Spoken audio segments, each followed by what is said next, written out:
ఏపీలో ఎన్నికల ప్రచారంలో పార్టీలు జోరు పెంచాయి. విజయవాడ పశ్చిమ నియోజకవర్గం బీజేపీ అభ్యర్థి సుజనా చౌదరి ఎన్నికల ప్రచారాన్ని ప్రారంభించారు. పశ్చిమ నియోజకవర్గం కెనాల్ రోడ్లోని విఘ్నేశ్వర స్వామి దేవస్థానంలోని వినాయకుడిని దర్శించుకుని ప్రత్యేక పూజలు నిర్వహించారు. ఆలయ పురోహితులు మంగళ వాయిద్యాల మధ్య శివనాథ్కి సుజనా చౌదరికి పార్టీ శ్రేణులు ఘన స్వాగతం పలికారు. అనంతరం ఇంద్రకీలాద్రిపైన కనకదుర్గ అమ్మవారిని దర్శించుకుని ప్రత్యేక పూజలు నిర్వహించారు.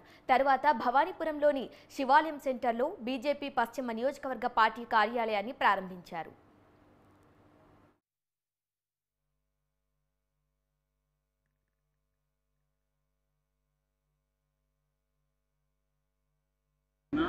మరియు తెలుగుదేశం వాళ్ళందరూ కూడా కలిసి అక్కడ తర్వాత కనకదుర్గమ్మవారి టెంపుల్కి వెళ్ళి అమ్మవారి ఆశీస్సులు కూడా తీసుకొని, ఎందుకంటే మంచి కార్యక్రమం చేస్తాం కాబట్టి, మంచి పనికి నాంది పలికాం కాబట్టి అమ్మవారి ఆశీస్సులు ఎప్పుడూ ఉంటాయని చెప్పి నా నమ్మకం. ఆ విధంగా తీసుకొని ఆ తర్వాత భవానీపురంలో ఎన్నికల కోసం స్పెషల్గా ఈ ఆఫీస్ వెళ్ళడం జరిగింది. ఈ ఆఫీసు కూడా ఈరోజు గృహప్రవేశం చేసి పూజా కార్యక్రమం కంప్లీట్ చేసుకొని ఆ భగవంతుని ఆశీస్సులతో రేపటి నుంచి ఎన్నికల ప్రచారానికి వెళ్ళాలని నిశ్చయించారు. ప్రచారం చేయకముందే మీ ప్రత్యర్థులు ఎవరైతే ఇక్కడ నుంచి దర్గాకి వెళ్తానో దర్గా నుంచి చర్చికి కూడా వెళ్తాం, ఆశీస్సులు తీసుకుంటాం.